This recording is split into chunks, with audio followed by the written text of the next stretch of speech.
Hindsight is a wonderful thing, eh? It filters out knee-jerk reactions like the kind you'd see on social media, and enables one to see that sometimes WWE's creative types do know best. Many of the seemingly dumb gimmicks here were met with raised eyebrows and scoffing from fans, but they all had merit. So I am Gareth, this is What Culture Wrestling, and here are 20 dumb WWE gimmick changes that we didn't want to admit were genius. Number 20, the Boogeyman comes to get you forever. Imagine this, someone pulls you aside in the summer of 2005 and says, "Psst, the Boogeyman will be one of WWE's most enduring characters." You'd have laughed right in their stupid face. How could Marty Wright's cartoonish horror nonsense endure? Well, it has. That imaginary person from 05 was bang on and good for them. Nobody could have predicted that such an overtly silly character as this would become one of WWE's go-to cameo bookings for a generation.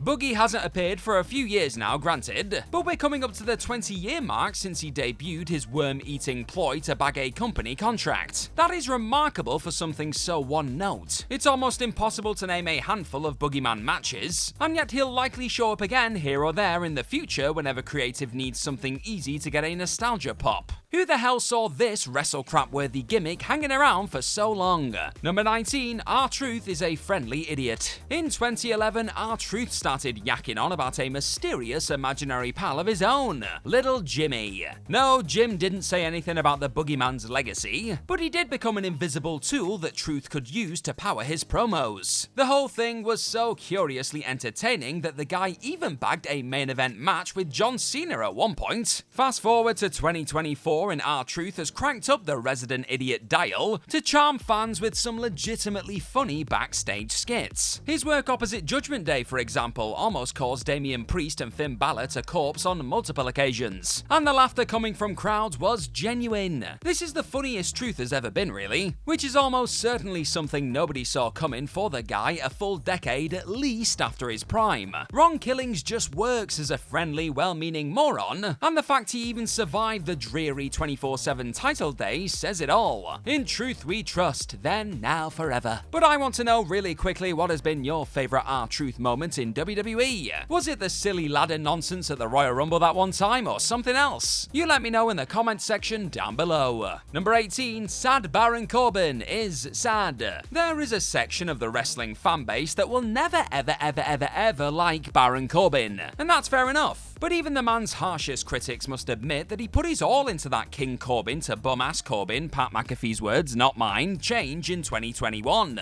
Almost overnight, Corbs went from annoying royal stalwart to someone just down on his luck. Baron lost his crown and spiraled into a funk. It should have sucked hard. But Corbin dedicated himself to the role and made it work by living the damn gimmick. He wore the same shirt over and over again, stopped shaving his head, and even grew an unkept beard. The dude got some fun out of his switch at least. Sure, happy Corbin on the other end was unbelievably lame, but the sad era was gold looking back. The experiment even threatened to turn Baron into a sympathetic babyface, before WWE went full-blown villain with the happy run instead. Dumb? Yeah, sure. But a genius way to move on from the King gimmick? You betcha. Number 17, hi, I'm Dolph Ziggler. Current TNA man Nick Nemeth's face must have been a picture when WWE's writers laid out their latest plan for him in 2008. So you've been a golf caddy for a racist gimmick, and a cheerleader who was humiliated. Now you'll be someone who shakes hands backstage and, wait for it, introduces themselves. Sounds like money to me.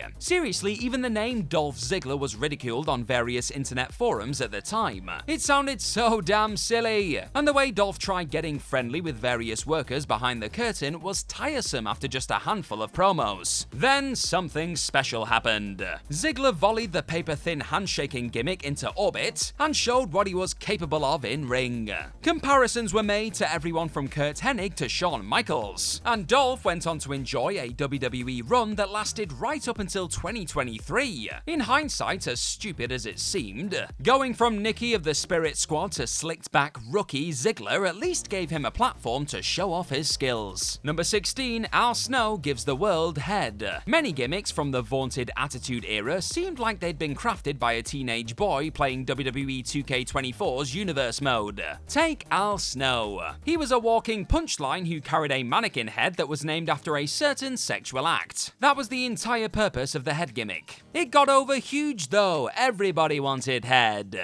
Sorry. In fairness, Al started this journey in ECW, but that demotion, and it was considered a demotion at the time, proved to be a blessing for the ex-Leaf Cassidy. He'd been going nowhere on the WWF main roster, so jetting off to Paul Heyman land for a while turned out to be a genius move. Al Snow and Head was the perfect blend of goofy, sophomoric fun and attitude raunch people expected back in the late 1990s. And while few back then cared to acknowledge it was a genius move from Al to learn another hold outside the WWF bubble, it definitely was. Number 15, Dirty Dominic Mysterio goes to jail. Poor little Dom Dom gets hacked to bits on social media.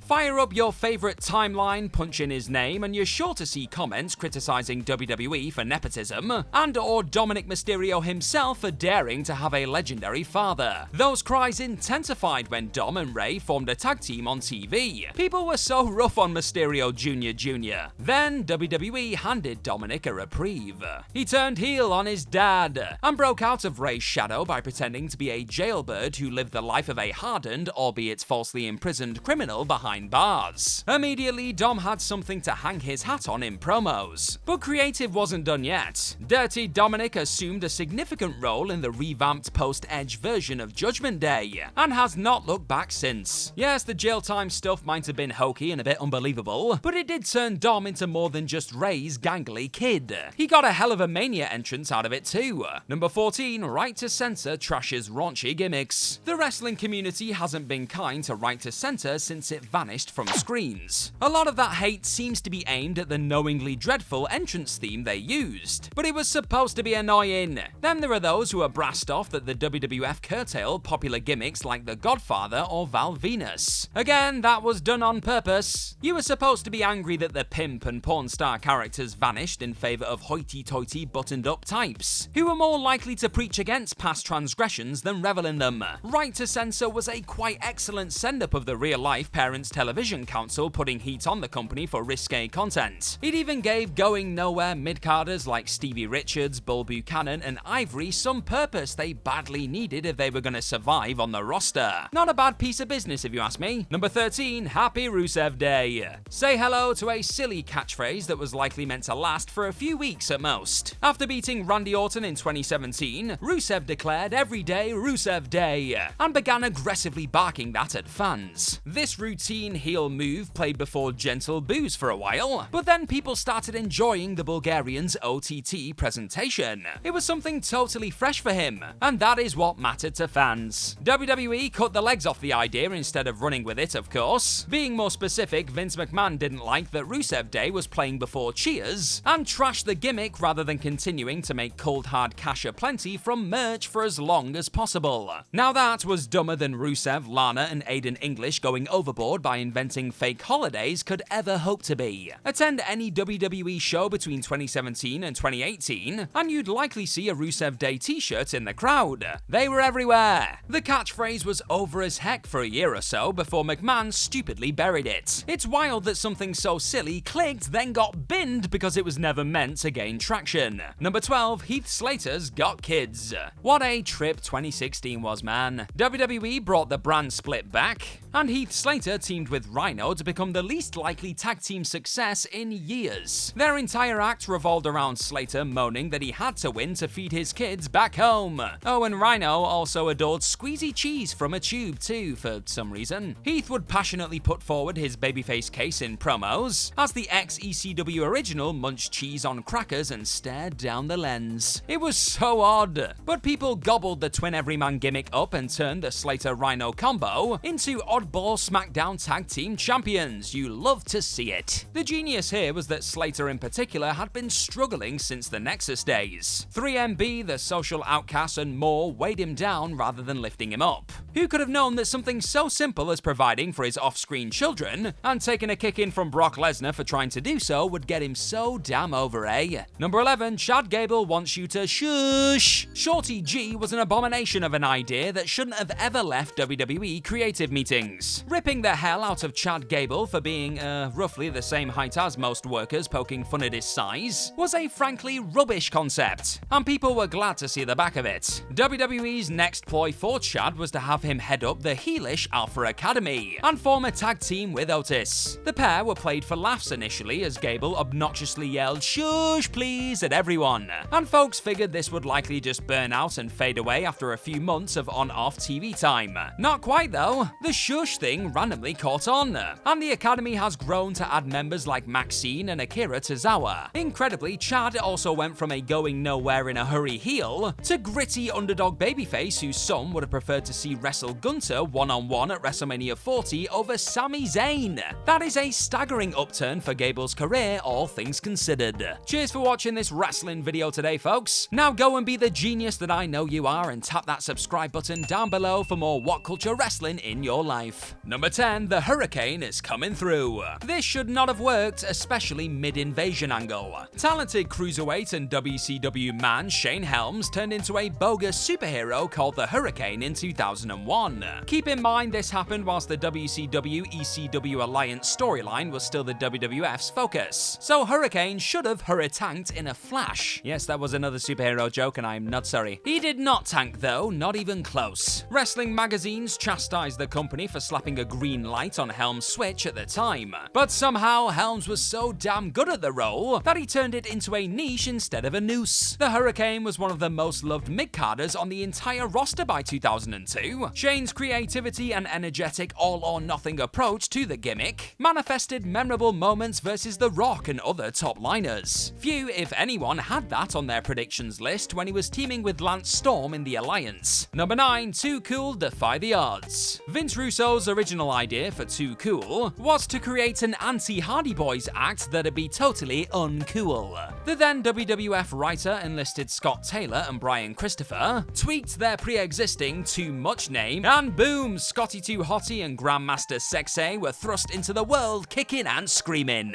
Just look at those names, man. Hotty and Sexay should have been booed out of the building. But fans loved the bucket hats, goofy goggles, and ridiculous dance moves. People were even more into Too Cool when the thong-wearing Rikishi was added to the lineup. And together, Too Cool enjoyed their 15 minutes of fame as a red-hot babyface gimmick through much of 2000. That was an accidental byproduct of Russo's change-up. But nobody was complaining. Too Cool seemed destined for the ex-horrible WWE gimmick changes list treatment for decades to come. But no, it's now fondly recalled as one of the best gimmicks of the time. Number 8, Sami Zayn is a conspiracy theorist. Cherished workhorse Sami Zayn laid foundations for his 2021 conspiracy theorist gimmick long before WWE pulled the trigger on it. He brought up the company's treatment of him when managing Shinsuke Nakamura and Cesaro in 2019, but didn't go full-blown conspiracy nut until he was on his own again. Collectively, fans wondered if the character had legs, but Zayn knew he could make it work. Amazingly, and to his credit, he did too. In fact, Sami showed off the kind of charisma that'd stand him in good stead years later when joining the Bloodline,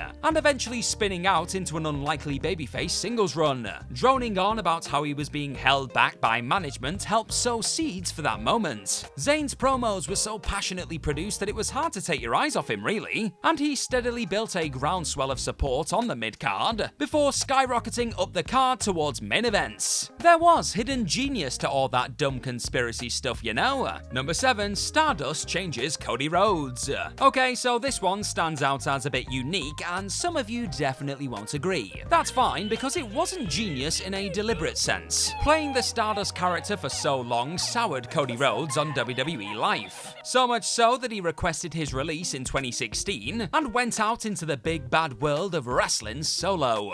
A critically acclaimed indie run followed, and AEW was born from that yearning for more. Cody has since returned to become a genuine WWE megastar too. What a happy accident Stardust was looking back then. That's what makes his story so standalone on this list. Rhodes agreed that playing a costumed riff on his brother's Goldust gimmick sucked long term. However, it was accidentally genius because it pushed him to become more. Would Cody have become the confident main eventer he is in 2024 without those unwanted trials and tribulations? It's up for debate. He seemed destined to be a career mid-carder before Stardust pushed him to seek change. Accidental genius is still genius, so it definitely still counts. Number 6, JBL ditches the beer drinking.